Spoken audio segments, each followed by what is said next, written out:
All right, welcome everyone. Thanks for attending our lecture here tonight. I'm Professor James Franklin, the Department of Politics and Government. And before we introduce our distinguished speaker, I'm going to introduce the Benjamin F. Marsh lecture series on public affairs that makes this possible. Ben Marsh graduated from Ohio Wesleyan University in 1950. This was during the long career of Professor Ben Arneson, who encouraged students to sign pledge cards to pledge to engage in public affairs. Ben Marsh signed this pledge, and he certainly made good on his promise, serving in a number of important public positions at the city, county, and federal levels throughout his life. These include solicitor for the city of Maumee, president of the Ohio Municipal League, election supervisor in Bosnia and Herzegovina, and a representative of the United States to the United Nations Educational, Scientific, and Cultural Organization, or UNESCO. Ben Marsh endowed this lectureship in 1999, and through his generosity, we've been able to sponsor 16 lectures by some of the most prominent scholars and leaders in the country. Ben regularly took part in these lectures until he passed away in 2014. We are all greatly saddened by the loss of this exemplary public servant, OWU alumnus, and friend. But we are delighted that his wife, Martha, along with their daughter, son, and a granddaughter, are here tonight. I want to express our gratitude to the Marsh family as the lecture series continues to enrich the campus and the community alike with important discussions in public affairs. And it helps us to maybe carry on the promise of having people engage in public affairs throughout their life, like Ben Marsh did. Now, to actually introduce our speaker tonight, we have our own resident expert on American political behavior, Professor Jenny Holland.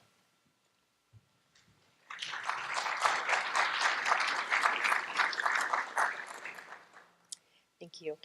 We are very pleased to have Morris Fiorina on campus today. Professor Fiorina is the Wendt Family Professor of Political Science at Stanford University and a Senior Fellow of the Hoover Institution. He received his undergraduate degree from Allegheny College and his PhD from University of Rochester. Since 1998, he has been on faculty at Stanford, and prior to that, he taught at the California Institute of Technology and Harvard University. Fiorina has written widely on American government and politics, with special emphasis on topics in the study of representation and elections. He has published numerous articles and written or edited 10 books, including Retrospective Voting in American National Elections, Culture War, The Myth of a Polarized America, and most recently, Disconnect, The Breakdown of Representation in American Politics.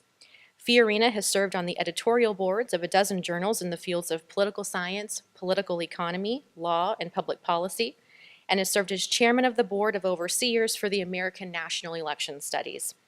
He has also received numerous awards from the American Political Science Association and the American Academy of Political and Social Sciences. Again, we are very pleased to have Morris Fiorina with us today. Please join me in welcoming him.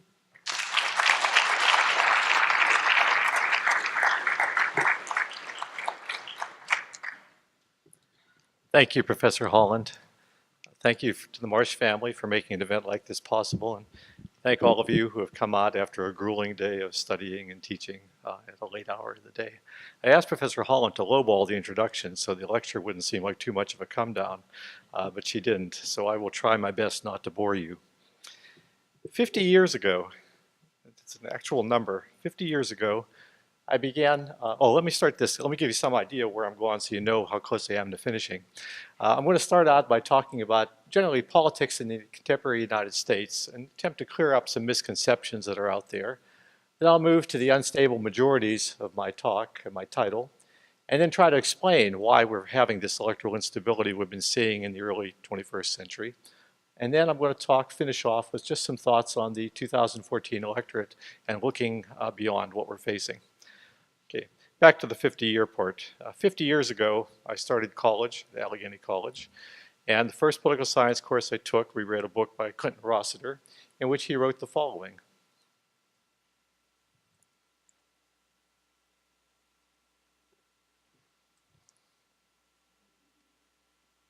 This was a widely held view at the time. 8 years later, George Wallace ran a third-party campaign in which he said there's not a dime's worth of difference between the two parties. It was a long-held view. Among the people Rossiter cites in this passage are Lord Bryce, who was writing about American politics in the 1880s. As I went on in political science, I learned that the American case was just a special case of an international pattern. Professor Duverger had pointed out that in countries that had single-member district electoral systems and elected their representatives by majorities, you tended to have two big general parties, whereas in countries that elected their representatives through proportional representation, you tended to have three or more parties that were much more ideologically defined. And to top it off, I was taking this course during the Goldwater campaign. This is when Barry Goldwater violated these unwritten laws, and the consequence was, just as Professor Rossiter said, he abandoned any hope of winning the election. I went on to study political science for a profession, and right around the time I was getting my PhD, George McGovern made the same effort on the Democratic side with exactly the same result. So we seem to have a master theory, which the United States was a two-party system with two very broad-based parties that appealed to the center to win elections.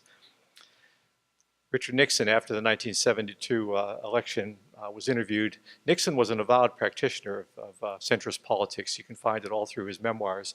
And he was reacting here to the idea that there had been a big surge in independence from the mid-60s to the mid-70s.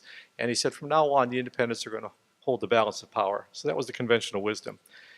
It didn't last that long. In 2005, here's David Broder, who's arguing that there's a new conventional wisdom that came into play somewhere during the 1990s, and that is you no longer go after the swing voter, the centrist voter in elections. Instead, you just turn out your base.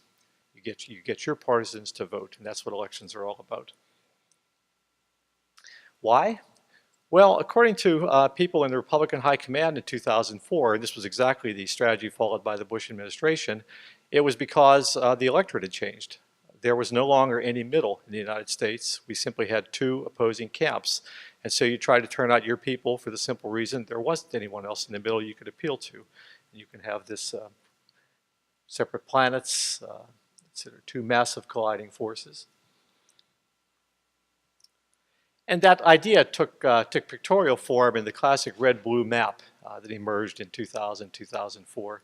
And the interpretation was the God-fearing, hardworking people with states like Ohio here were arrayed in a culture war against the godless libertines of the Northeast and the West Coast and the socialists or in the upper Midwest there. So, okay. This really represented, I think, the triumph of a narrative that Pat Buchanan had set into place. I'm always glad to see some older faces in the room, people who remember Pat Buchanan or even Jimmy Carter, because the other professors in the room know this. Our freshmen at Stanford were born in 1996 this year. So even Bill Clinton is just something they don't remember anymore. But anyway, Pat Buchanan declared a culture war, a war for the soul of America.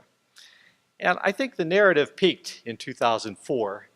We saw some extreme reactions after Bush's re-election victory. Here's Gary Wills in the New York Times comparing red state voters to Al-Qaeda and Saddam Hussein's Sunni loyalists.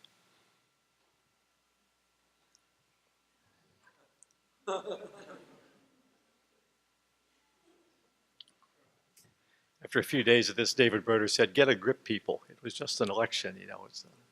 But anyway, when you start seeing stuff like this, you know you've sort of jumped the shark, as they say. Now, the narrative sort of subsided, but it reemerged again in the last two elections. Not in nearly as funny form, I think, but the idea of the red-blue states and the country being divided down the middle. Now, there's no question among political scientists that political elites in this country have polarized, that if you're talking about elected officials, you're talking about big donors, et cetera, that they definitely have polarized. And this is a pictorial representation of the Congress. Political scientists count anything we can. And this is a scaling of ideological positions of members based on their roll call votes. Democratic representatives are outlined in blue, Republican representatives in red. This is a comparison of the early 60s Kennedy administration to the latter Bill Clinton administration. As you can see, there are three differences. The first is each party has become more homogeneous in Congress, that they don't cover as big a spread of the ideological spectrum. Second, the center of gravities have moved out. Democrats have moved left, Republicans have moved right. And third, as a consequence of those two movements, there's almost no one in the center anymore. There's big overlap up here. There's almost no overlap here. And in fact, in recent Congresses, there's no overlap. The most conservative Democrat is to the left of the most liberal Republican. There's no overlap whatsoever. Cross-party coalitions are very difficult. The question is, why did this occur?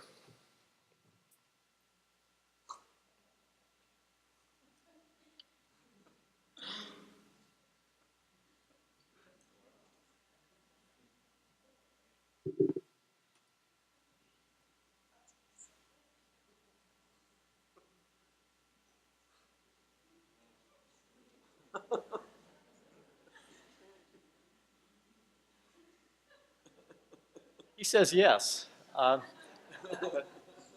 But Barry is a humorist, and it's humorous. Political scientists say no. That the country has not polarized. Polarization in most basic form means the middle loses to the extremes. And so, for example, if you're talking about ideological polarization, say at time one you have an even distribution of liberals, moderates, and conservatives. At time two, they polarize. All the moderates become either liberals or conservatives. Or if you're talking about partisan polarization, at time one, we have an even distribution of Democrats, independents, and Republicans, and all the independents go away. They all become either Democrats or Republicans. That has absolutely not happened in the United States. And here's some data. This is people's ideological self-classification. Are you a liberal, conservative, or moderate? From the General Social Survey back to 1974. And if you compare 1976, when conservative Democrat Jimmy Carter ran against moderate Republican Jerry Ford, with 2012, when we're supposedly very polarized, you see it's the same. Liberals are a little under 30% of the electorate. Conservatives are about 35% of the electorate. Moderates are close to 40% of the electorate. There's been basically no change over 4 decades. If you talk about partisanship, we see more change, but in the opposite direction from the polarization argument. The Democrats went from being almost a majority party coming out of the New Deal period and into the 60s, and then lost ground. But since Ronald Reagan's re-election in the early 80s, we've had basically a flat distribution. Republicans are about 25% of the electorate, Democrats are about 35%, and independents are 35 to 40%. So we see no indication of either partisan or ideological polarization. I was talking earlier today with Professor Holland. If you look at where people stand on individual issues, they don't go toward the extremes and leave a hollow middle. In fact, people cluster around the middle in issues. These scales run from extremely liberal to extremely conservative. You can see people hug the middle, whether it's government services and spending, health insurance, aid to minorities, military spending, etc. That the electorate as a whole is basically still a moderate electorate. And finally, this is from the Pew Research Center, which has been, since 1987, every 2 years, they ask voters 48 questions about their political attitudes, values, etc. And here's a summary I'll give you a moment to read.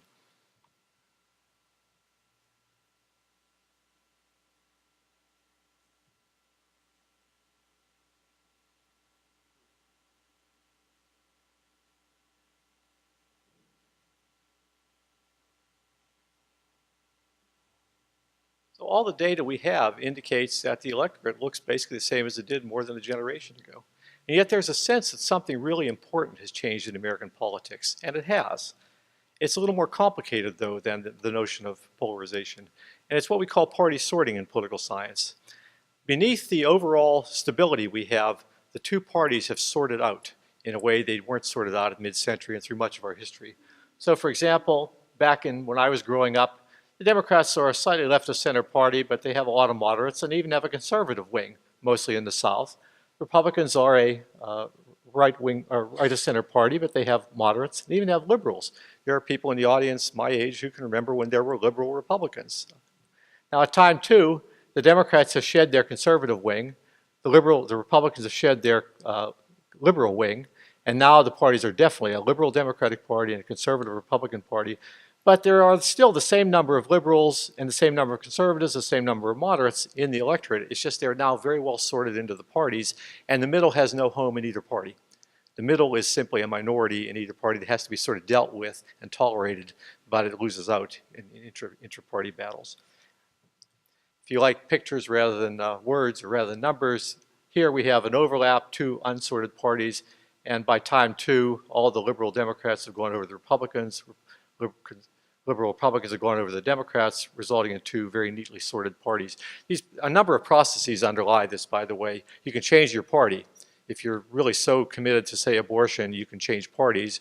You can change your position. If you're so committed to your party, you can change how you feel about abortion. Or people change. You know, we're talking about a 30 or 40-year period here, so older people die out, younger people come into the electorate who are better sorted. So there's all these processes going on, but nevertheless, the result in the end is we now have much more homogeneous, ideologically defined parties than we had a generation ago. 2 points about the party sorting. First, it's elite-driven. It's not that elites are polarizing because we demand it. It's elites are polarizing, and there is some sorting in the electorate that follows that. Second, the higher up you go, up the ladder of political involvement, the better the sorting. So for example here, this is how far donors are on a liberal conservative scale, 7 points. And starting out in 1972, they're about 2.5 units apart. That sort of goes to 3.5. Activists, these are people who work in campaigns, aren't as sorted to begin with, but they also increase over time.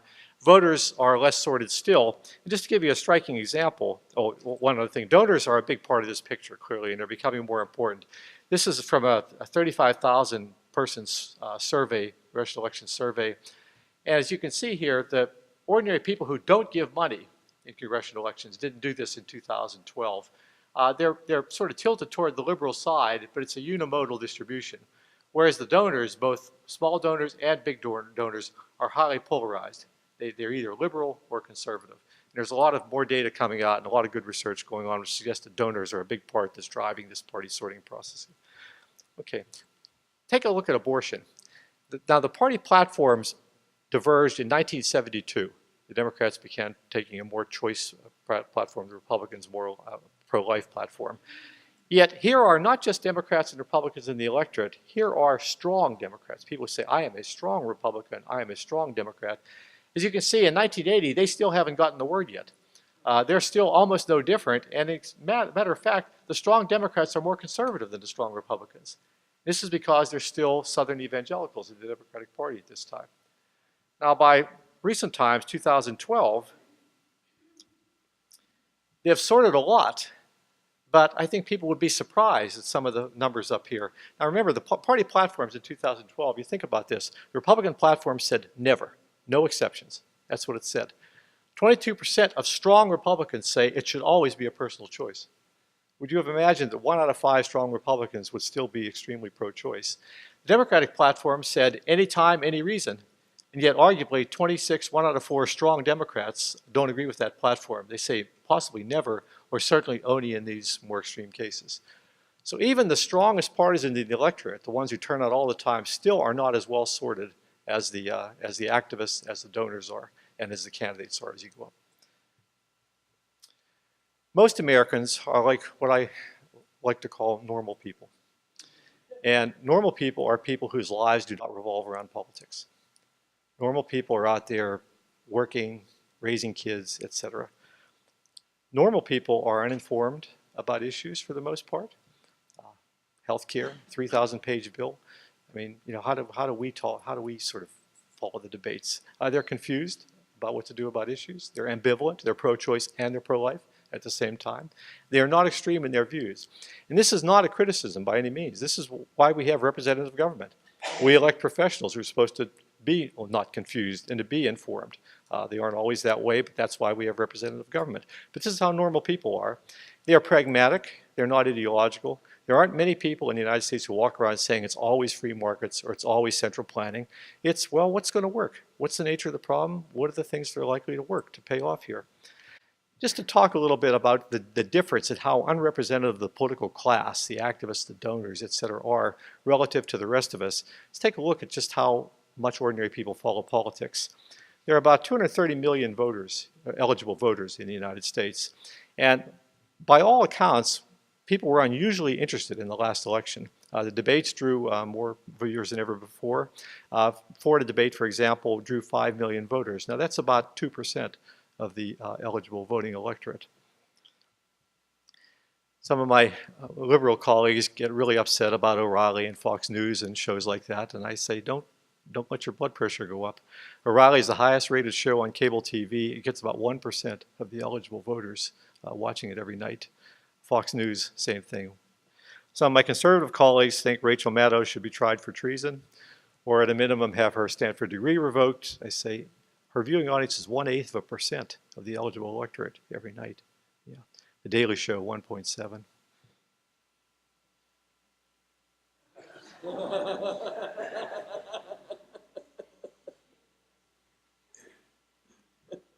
Journalists just don't want to hear this. Journalists are just the idea that they're talking only to a small slice, mainly of each other, is just something they don't like to contend with. I don't see anybody on their cell phones, but at this point, or smartphones, somebody often says, "Well, what about the internet? It's only troglodytes your age who get their news from TV." So what about the internet? That's where we get our. Well, we're out there in the middle of Silicon Valley, and all the folks at Yahoo and Facebook, and they have their research divisions, and they've done some work on this. And the picture is not it's not very reassuring. Here's a Facebook study that was done in March and April, a 3-month period 2 years ago. The study here was a study of what's called the segregation hypothesis, and this has nothing to do with race today. It's the notion that now that there are all these internet websites, people can basically separate themselves into ideological silos, echo chambers, where you only go to liberal sites, you only go to conservative sites. We end up with people living in 2 parallel universes, and they never talk to each other. They have their own facts, their own theories, and so forth. Well, so they're investigating that. So they followed the search behavior of 1.2 million Bing toolbar users over a 3-month period. These people had opted in. They were allowed to be followed. And they found that they had 2.3 billion page views. That sounds pretty good. That's 992 per user, 10 a day. So it sounds like people are really clicking on those websites. But then when they looked more closely, they found that the vast majority of what they were clicking on wasn't what we really think of as news. They were going to sports, weather, Kim Kardashian, just all sorts of stuff like this. And so they wrote a machine learning algorithm to isolate real news, what's sometimes called hard news in the business, politics, economics, foreign affairs, defense, et cetera, public policy. And they found that only 14% of the sample had clicked on 10 or more real news articles in 90 days. That's 1 real news article every 9 days. Yeah. Moreover, and these are internet people. These are people who are on Facebook. So these are not just somebody who's living out, Unabomber type thing out there. So then, because you want to investigate the segregation hypothesis, you want to know, are they going to opinion sites, where they're liberal sites or conservative sites? Well, they found that only 4% of the sample had clicked on 2 or more opinion sites in 90 days.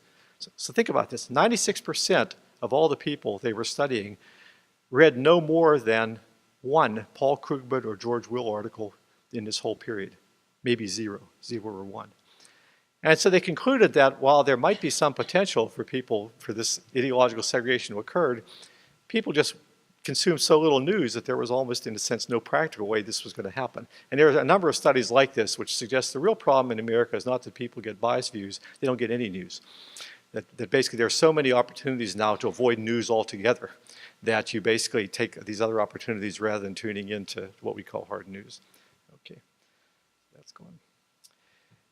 The data for the last 40 years, well, no, now we're looking at 60 years, are just flatlined.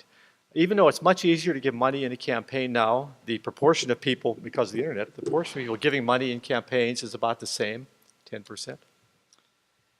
Attended a political meeting or rally, well, more than 9 out of 10 Americans think they have something better to do with their time than to do something like that.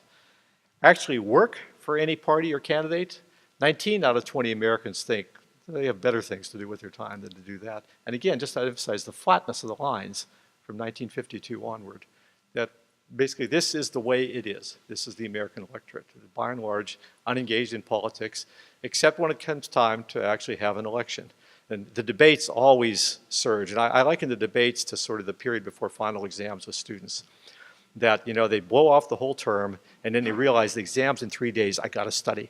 Well, I think the debates work the same way, that the people think the election's coming up, I got to learn something about these people. So they tune into 1 or 2 presidential debates to sort of cram for the final, is the way it works. Otherwise, they don't want to hear it.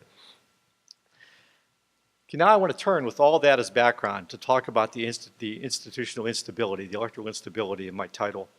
In 2004, the Republicans took full control of the of the national government, President, House, and Senate, for the first time since 1952. Yeah, I know somebody's going to say technically they did in 2000 as well, but Al Gore lost the Electoral College. They had a tie in the Senate. It was a real mess. So 2004, it's clear. They win all three.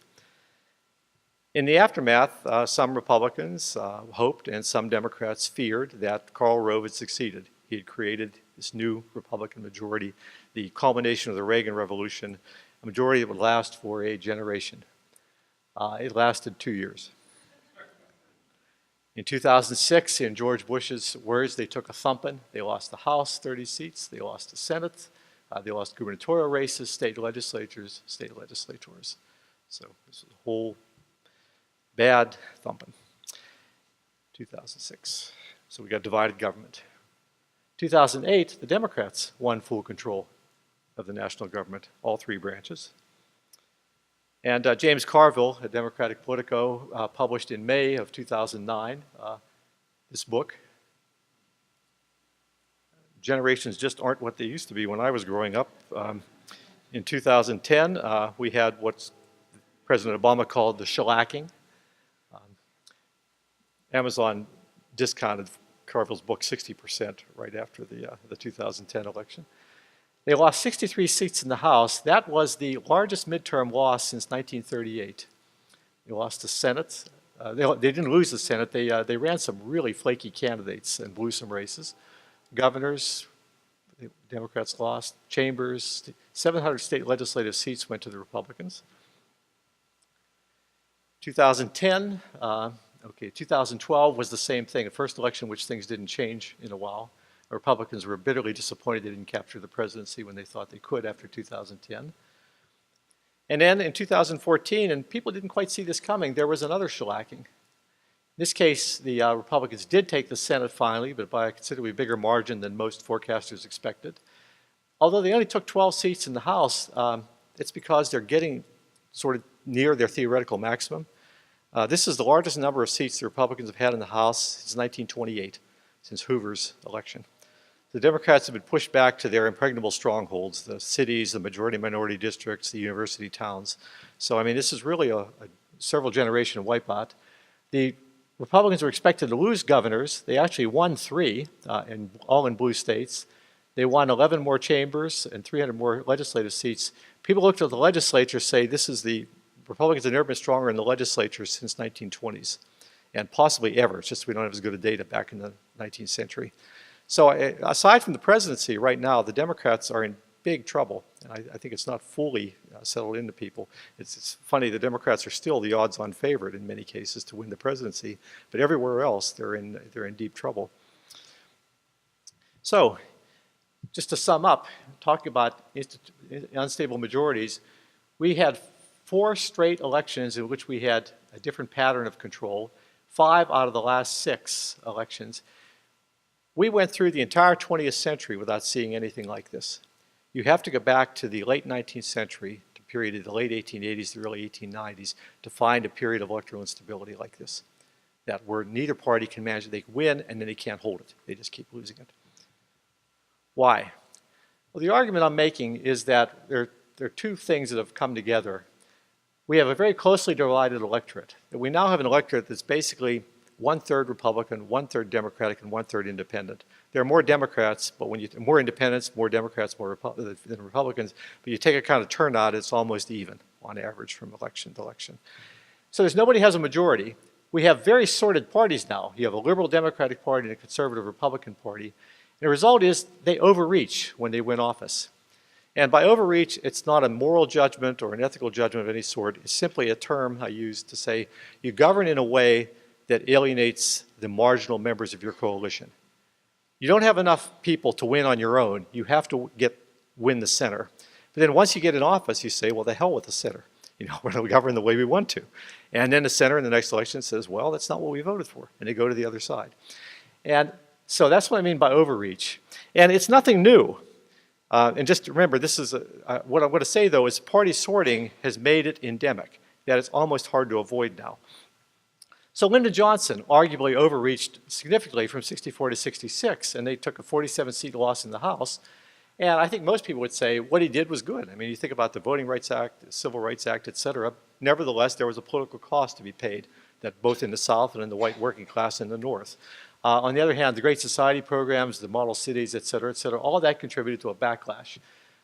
Jumping ahead, Bill Clinton runs as a conservative Southern Democrat, or at least a moderate, and then lurches left when he gets in office, and they lose Congress the first time in 40 years.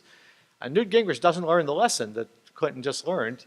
Clinton is dead man walking in 1995, and Gingrich shuts down the government, not once but twice, trying to cut Medicare and resurrects Clinton. So I'm not saying it's anything new, but it's become almost impossible for the parties to resist now. George W. Bush, more recently, when he's reelected by a fairly narrow margin in 2004, he says this. It's kind of hubris there. In his memoirs, he has second thoughts. Remember? Social Security private accounts went nowhere. Mandate. When a party starts talking about mandates, you can see trouble. The American people don't give mandates. The American people hire you on probation. If they like what you do, they keep hiring you in the next election. But if they don't like what you do, they just fire you. So mandates are right there a warning sign. Barack Obama, the warning signs were there early on. You'll all remember this speech from the night he claimed the nomination.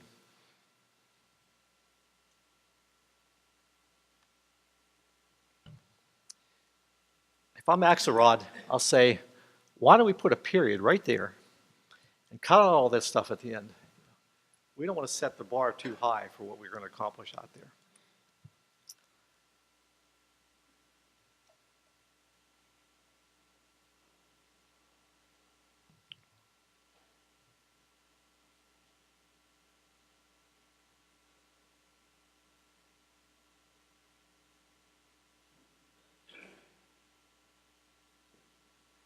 This cartoon makes the point that overreach is not just about the extremity of your positions, that you're more liberal or more conservative than the country as a whole wants, but also your priorities are different, that you're not responding to the priorities of the country, that you're responding to the priorities of your base. The real Obama did not learn the lesson of the cartoon figure there. This is his inaugural address in 2012.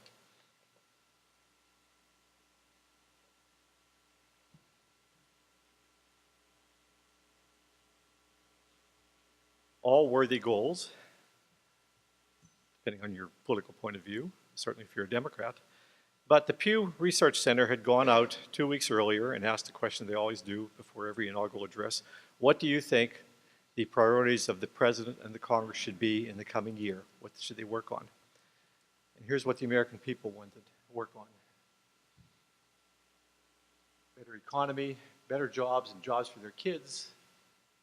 Is their Social Security going to be there? Their kids' education, etc. And what about the Obama priorities? Immigration is 17, guns is 18, and global warming is 21. Again, I'm not passing judgment about what priorities people should have. I'm simply saying that what Obama was saying was a response to the Democratic base, the priorities of the base, when the country as a whole was saying, we're focused on bread and butter. We're focused on day-to-day life of people living on Main Street, ordinary, normal Americans. And it's not, I'm saying it's both parties do this. This is 2004, Ohio. Those of you who have been here a while remember, this election was about gay marriage, right? That's what the 2004 election was all about. That's what the Republicans made it about. But here's what the priorities of the public were during 2004.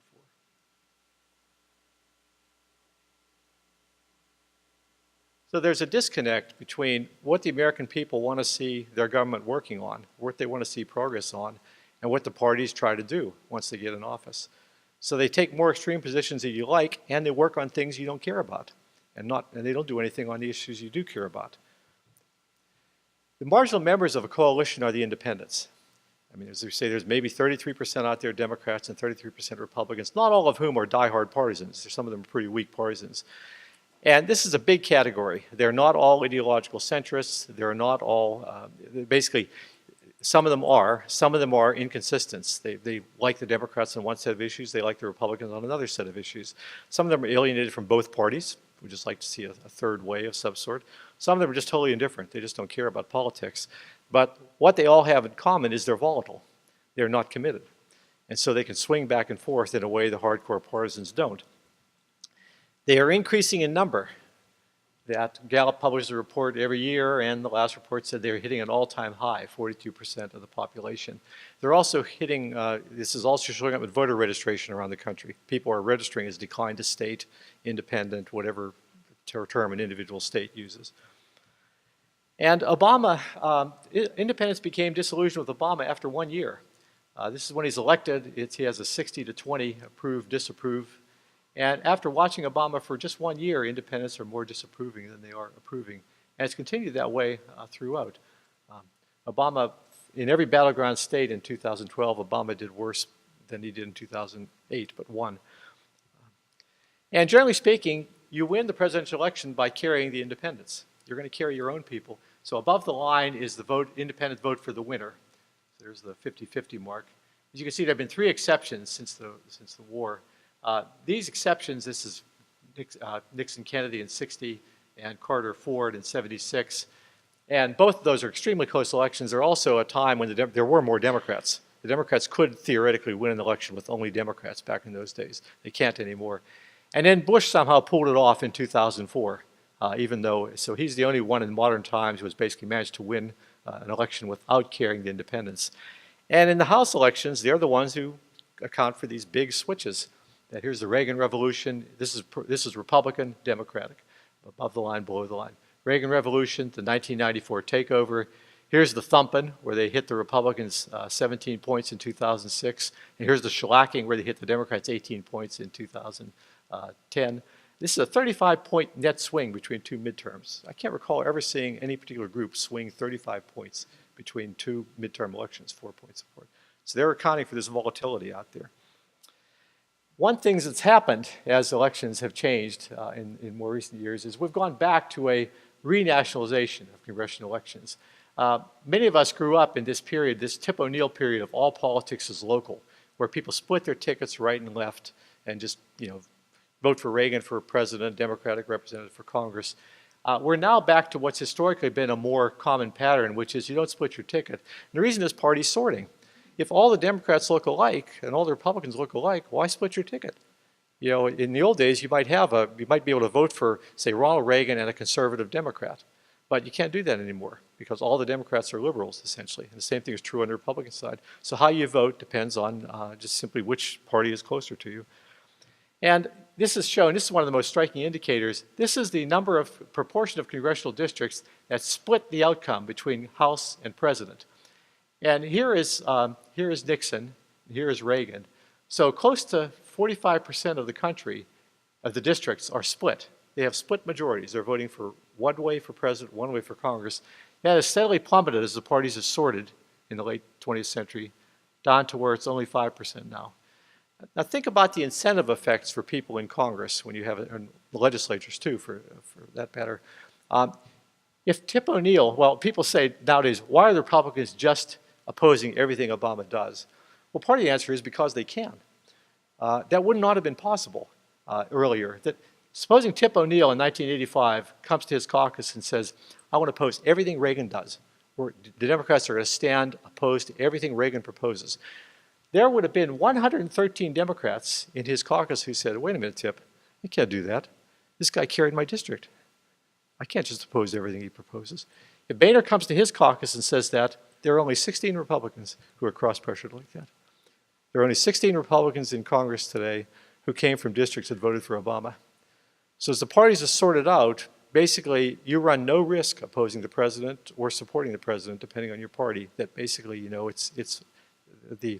your people support him or oppose him no matter, depending on, you don't split your ticket.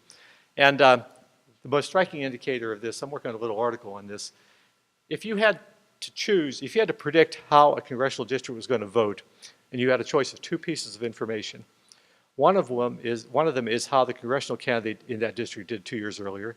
The other is how the presidential candidate in that district did 2 years earlier. Which one would you want? Well, through most of history, you'd say, I want how the congressional candidate did 2 years earlier. First of all, 90% of them are the same person. So you'd want to know how that he's probably going to do, or he, she'll do about the same as he did last time. That is the way it's always been. This is from regression analyses for those of you who have taken some stat courses. And through most of the time, it's certainly been the case that the person's vote has been a better predictor than the presidential vote.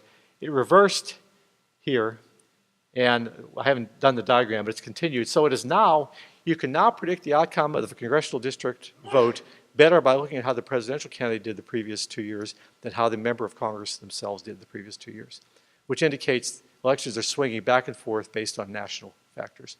It's no longer about your constituency service, no longer about the pork barrel projects you're bringing home. It's if your president is popular in your district, you're going to win. If your president is not popular, you're probably going down. And so that creates all sorts of new incentives within the system. And just looking ahead, now I'm getting near the end. I don't know what's going to happen. I know that it's still the case that the public's priorities, this poll was taken again by the Pew Research Center in early 2015, and this is a time when ISIL was running around beheading people right and left, so terrorism is sort of at the top. But again, economy, jobs, education, Social Security, et cetera, et cetera. Immigration down here in the middle, despite all the attention it's gotten in national news. Race relations, despite, well, it was before Starbucks went on their campaign. Global warming, can't catch a break, it's still way down here. You know, it's just sort of the public is still very bread and butter oriented out there. Sort of aside from safety of the country, it's bread and butter out there. And we'll have to see whether the parties are really going to be talking about that. The country's in a foul mood. People really never think we're on the right track. You have to go way back to the 60s to think for majorities to think we're on the right track. But they're really down now. I mean, basically, you know, this is the crash, but it's basically only about 30 points, 30% say the country is on the right track. Even if it's not even all the Democrats who voted for Obama who thinks the country is on the right track. So, I mean, you're really, the people are in a foul mood. Trust, again, way down.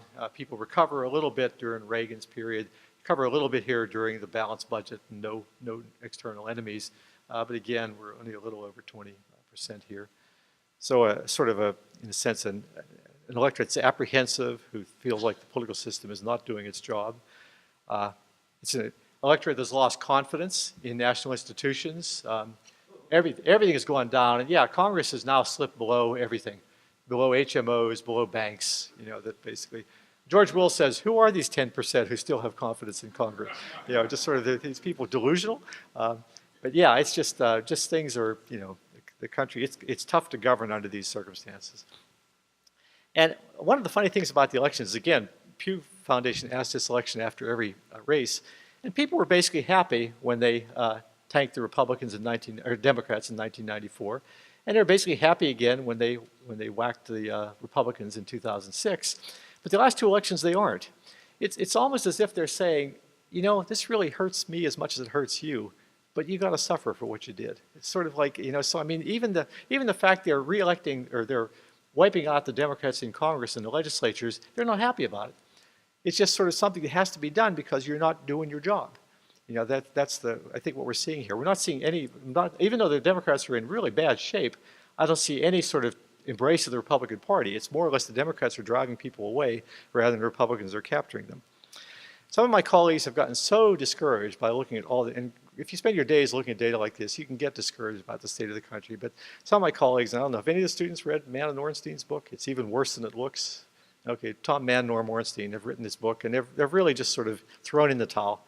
They say the system's broken, and they call for radical reform. We need to go to a parliamentary system where the president has a majority in Congress. Or failing that, let's eliminate midterm elections. So you basically, you know, you don't get these midterm reactions against the administration. Of course, none of that's going to happen. And so they suggest things like mandatory voting, which has something to be said for it, but again, it's never going to happen. Move election day, redistricting reform has a lot to be said for it, but it's not going to change. Research suggests it won't change what I've been talking about. You know, one thing after another. And I'm sort of skeptical about institutional reform, but I don't think it's going to matter much. That the problems really run deeper. If you look at the other countries in the world, here's the G20 advanced nations, the Euro area, they have about every combination of institutions that Mann and Ornstein could dream up, parliamentary and other kinds of institutions. And yet the United States is actually doing as well or better coming out of the Great Recession as these other groups of countries are, which suggests to me that institutions have relatively minor effects on what's going on, that the problems are deeper. And I think the problem basically is we're in an era of austerity. that any government finds it easy to be popular, and if you have people thinking you're doing a good job, if they're giving stuff away. You know, if people are improving all the time, if programs are giving them more things, then of course you're going to think government is doing well. If you're in an era when you're having to cut back, if people's lives aren't getting better, if they're in fact getting worse, then people are going to be unhappy. It doesn't matter what kind of institutions you have. And I really think that if we had, that's not a sole answer, and it wouldn't be a panacea, but if we had 4 or 5% growth for 5 or 6 years, and we reduced the deficit and took care of entitlements and everything, I think people would feel pretty good about their politics. But economists have told us that there's sort of that's not on the horizon, that's not going to happen. So I really think we're probably in for more of the same. I don't know when it's going to end, but as Herb Klein, the economist, once said, something that can't go on forever won't. So I think this too shall pass, but I have no idea when.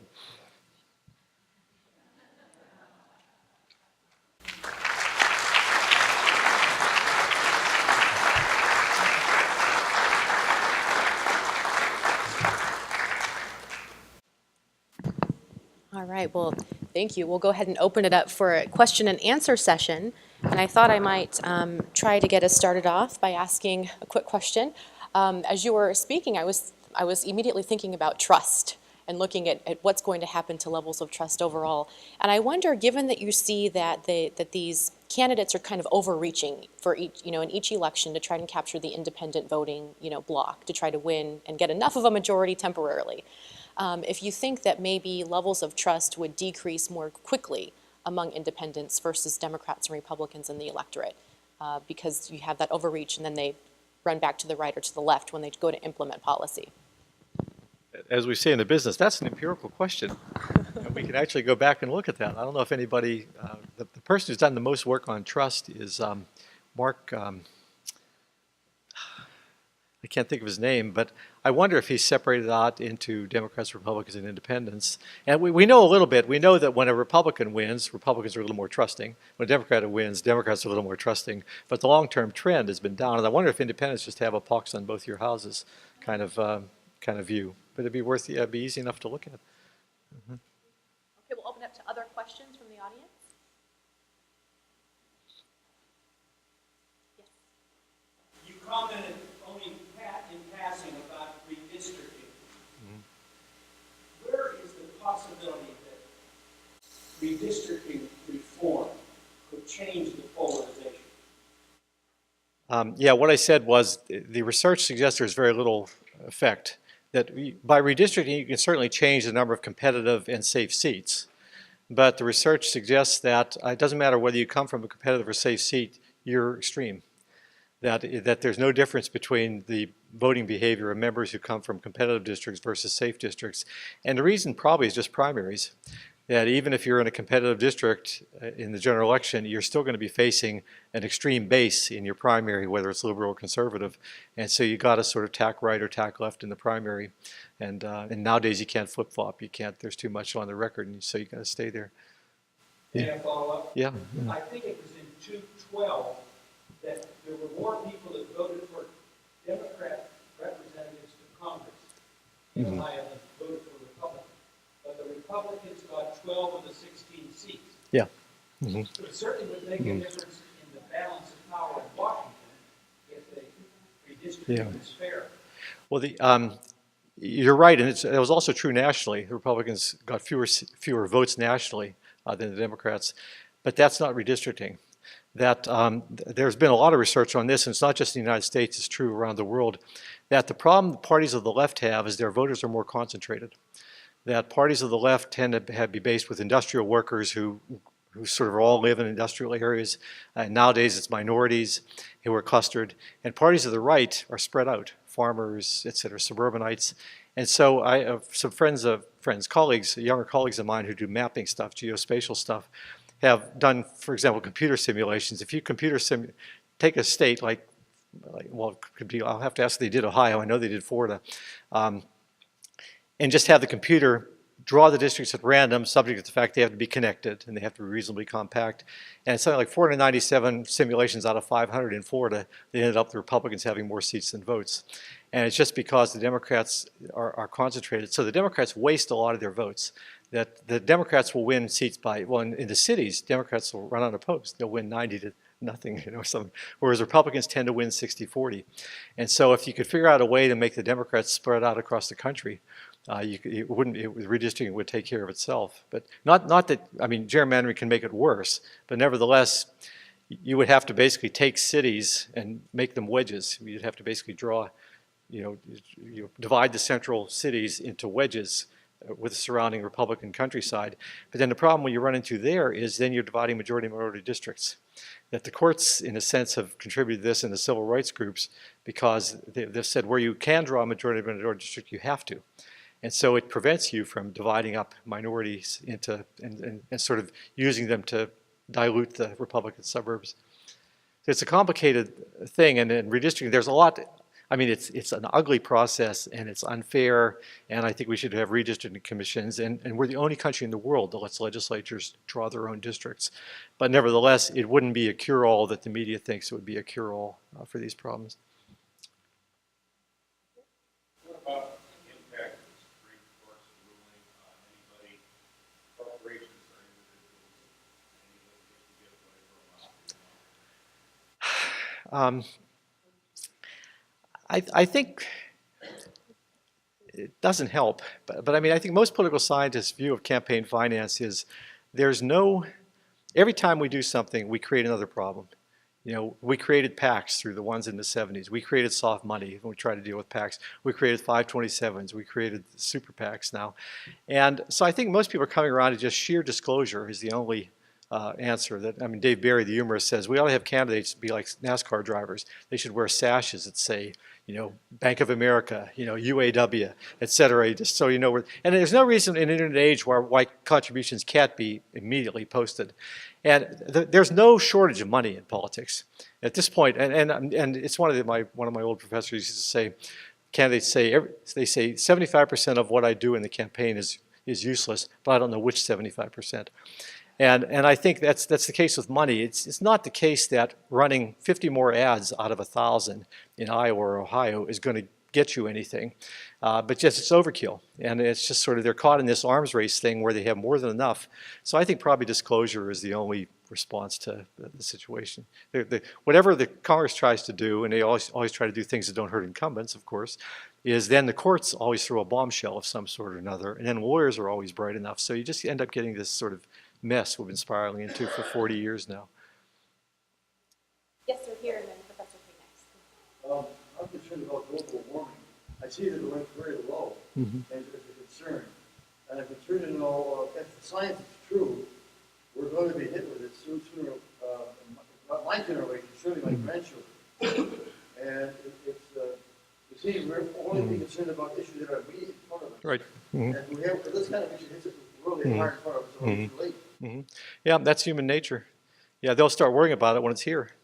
Yeah, the global warming problem is really serious from a social science standpoint because of two things. First, you're talking about something far in the future, as far as most people are concerned, and people aren't willing to give up things in the here and now for things in the future. They have discount rates. That's one problem, and it's exacerbated by the fact that the payoff is sort of abstract. It's temperature changes, whereas the things are being asked to give up, like pay more for gasoline, heating, or give up your air conditioning, et cetera, are more concrete. And so those two things make any policy more difficult to sell. And so they both come together in the global warming area, and I think it just makes it really, really difficult to sell. Until they see some real effect, it's not going to become a major issue on the agenda. It's become so politicized. Yeah, well, that too, the fact that and the fact is, there's some work on this in psychology now. It's not that Republicans, all of them, I mean certainly some don't believe in global warming. It's just the agenda for dealing with global warming is a statist agenda. It involves more government regulation, more involved government. And so I think if you could, if you get past the tax, I mean most economists say a carbon tax is one of the best things we could do and do it right away. If the Republicans get past their anti-tax obsession, I think that would be a really good thing to do because it doesn't involve a bigger government. I mean, and you can make it neutral. You can say the money will be rebated to people, and just you can make it just economically neutral. But so I mean, there's some things that could be done that sort of could get around that big government, anti-big government view that the Republicans have. But so far, we don't see movement. That's okay.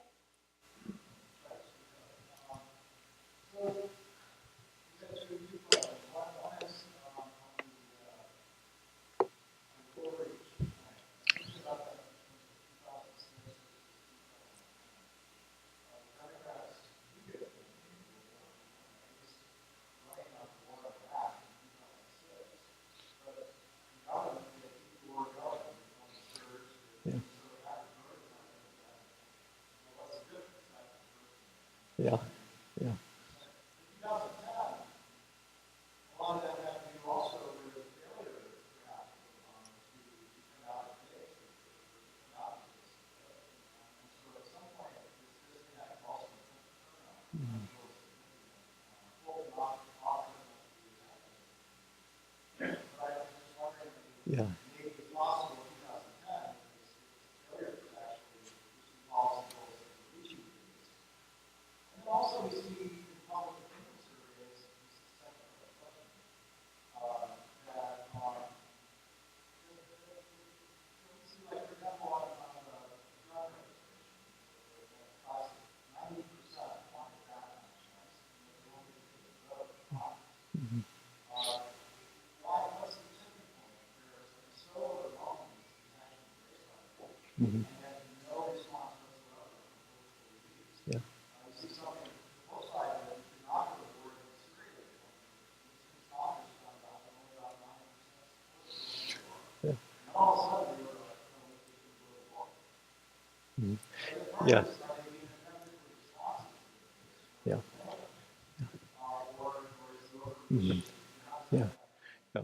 Yeah. The first point, yes, you basically, because you can't, even if you try to overreach, you can't go as far as the base wants you to, you inevitably tick off some part of the base as well. That you're not a true liberal or you're not a true conservative. Yeah, so they're screwed both ways to some extent. So I agree with that. Although there's not a lot of evidence that the base really gets disillusioned and doesn't turn out. I mean, Republicans, evangelicals have been saying for 30 years, we're not going to turn out and support this kind of Republican. They always do. You know, it's just sort of they have nowhere else to go and they feel more intensely. So the second point, as you know, the gun control was used when I was at Allegheny College, 50 years ago, as an example. This was after the Kennedy assassination, when they were still, I could have bought a military surplus rifle from the back pages of a sporting magazine for $12.95, including postage. You know, that's how easy it was to get guns in those days. And we had guns in our fraternity house. I mean, I look at the stuff on now, and people went hunting on the weekends. You know, it just, but the idea was that gun control is an example of what the political philosophers call the intensity problem in democratic theory, which is a majority rule counts votes, it doesn't weigh them. And the people in favor of gun control are just not very intense about it, whereas the people who are opposed to it, it's the issue they vote on. And I think that's the reason that Congress doesn't do anything, is they have so many examples. I mean, the 94 turnover, people went down on gun control, like who was the chairman of the Agriculture Committee in Kansas and the Speaker of the House in Washington, Oregon. Yeah, and yeah. Mm-hmm. Mm-hmm. Mm-hmm. Mm-hmm.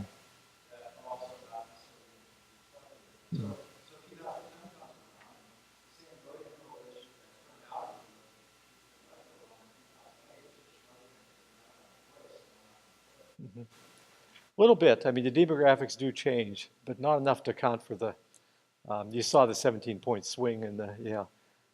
No, I don't mean to say that overreach is the only thing driving this. I'm just saying it's contributing to what we're seeing. One of the big factors contributing to the swings. There. Is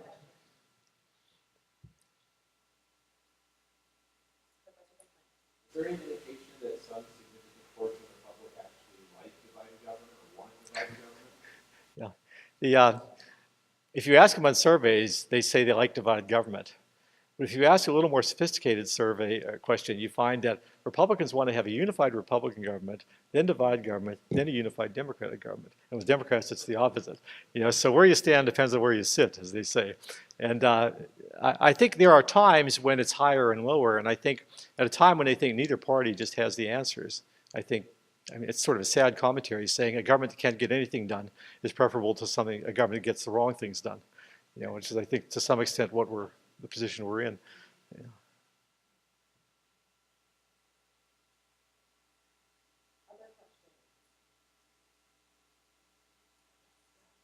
Do you think in the next year and a half, the Republicans will sort of overreach in their policy, or will we sort of continue this trend of getting nothing done? What do you think that is going to have on I think watching the Republicans in Congress is fascinating because you have, the sort of mainstream Boehner and his mainstream part of the caucus saying, we want to win the next election, so let's behave like adults and let's show we're reasonable and we can get some government done. And then you have this, and I was talking to, what's his name, Dan, an Illinois congressman a couple of weeks ago, and I said, how big is the crazy part of the Republican caucus? And he said, minimum 30, maximum 50. And that's the people who somehow think they have the ability to stop the immigration thing. I mean, I shouldn't say crazy. What I mean is politically crazy. I guess as a political scientist, I don't pass moral or ethical judgments. I just say, does this make political sense to me? It's like being a sports writer and writing about game strategy. And I can't see the strategy. I mean, all it does is convince people that you people are too extreme to govern, and it doesn't have any payoff. I mean, don't seem to realize there is a Senate filibuster. They can't get anything through the Senate of the kinds of things they want. So all they're doing is making their own party look bad. And so politically speaking, I just don't understand. So I think probably the best the Republicans could hope for is not to make any bad mistakes and try to keep the lid on this extreme sort of, I don't know how to call them exactly, take no prisoners wing of the Republican Party. We've got time for maybe one or two more questions.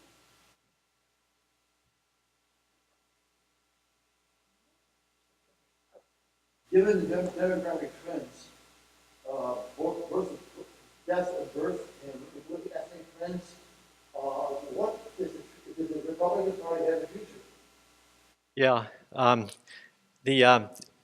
what you're referring to here is the increasing number of Latinos in the electorate, the dying out of more conservative, older, more liberal, younger people. But demography matters, but it's not destiny. And the Democrats, other things equal, the Democrats could count on gradually increased support over time. Other things aren't equal. That, African Americans are very loyal to the Democratic Party, 90-10 or better, and so you can probably count on that. But Latinos go up and down. George Bush got 44% of the Latino vote, and so and who knows what a Spanish-speaking Catholic, Jeb Bush could do with Latinos. Also, as I say, parties don't stay stupid forever. That you can lose a certain number of elections, eventually you'll change, and some sort of Republicans will eventually say, we can't just continue to dump on immigrants. We have to sort of come up with some kind of policy and put this issue to rest. And that wing, the British Labour Party, we have seen parties can stay stupid for a long time. I mean, the Democrats stayed stupid between the McGovern election fiasco in '72 and when Clinton pulled them back to the center in '92, 20 years. And the British Labour Party was out of power, 3 Thatcher elections, John Major, a long time. Eventually a young generation takes over and says, we got to reorient the party. And that will certainly happen. But I mean, the idea that parties have no future, I mean, Goldwater, right after the Goldwater debacle, there were articles written saying the Republicans may be finished as a major party. And 4 years later, Nixon was president. So, I mean, a day in, who's the British Prime Minister who said, somebody said the election's a week away and things look good. He said, my boy, a week in politics is an eternity. And a year in politics is very much an eternity. So, no, people are reacting, they're reading the information. I think we're in a very difficult to predict time. Someone over here, Professor Beiser. Earlier in your talk, you discussed the fact that it's a very small percentage of the American population at all, and that it's even smaller than the percentage of some of the But I guess I'm curious as to the way in which those news organizations, but also as a public discourse, is shifted in such a way so that certain concepts are no longer even on the table. And so when we're thinking about polarization and when we discuss it, are we still talking, historically speaking, about the United States as being a relatively narrow political spectrum as opposed to if we look at other parts of the world, a much broader political spectrum? So extremism and polarization in the United States is not actually really as broad as we might think about it. Yeah. I'm so glad you asked that question. Whenever we discover something in the United States, the other countries decide to check it out in their country. There are a half dozen articles on polarization in other countries. And the conclusion is the mirror image of us. And a mirror image means the opposite, as you know. Their electorates haven't changed. The British election studies have looked at theirs, the German election studies. There's a 5-country study, I can't think of who did it. But their elites have depolarized. that we have a situation where our elites have polarized with no apparent polarization in the electorate. Their elites have depolarized with no apparent change in the electorate. So it's as if the elite classes in the world are just sort of spinning around in a different circle and unconnected from the electorates at large.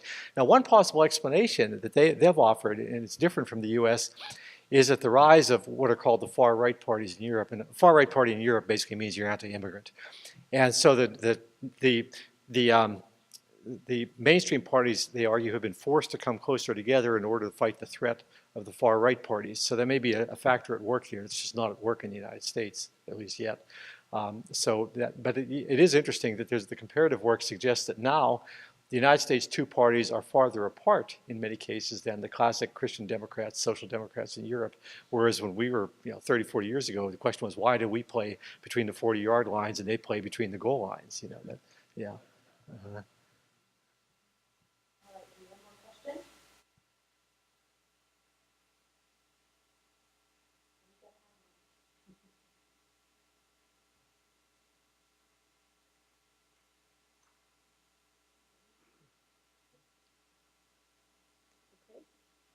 Thank you all. Well, thank you very much.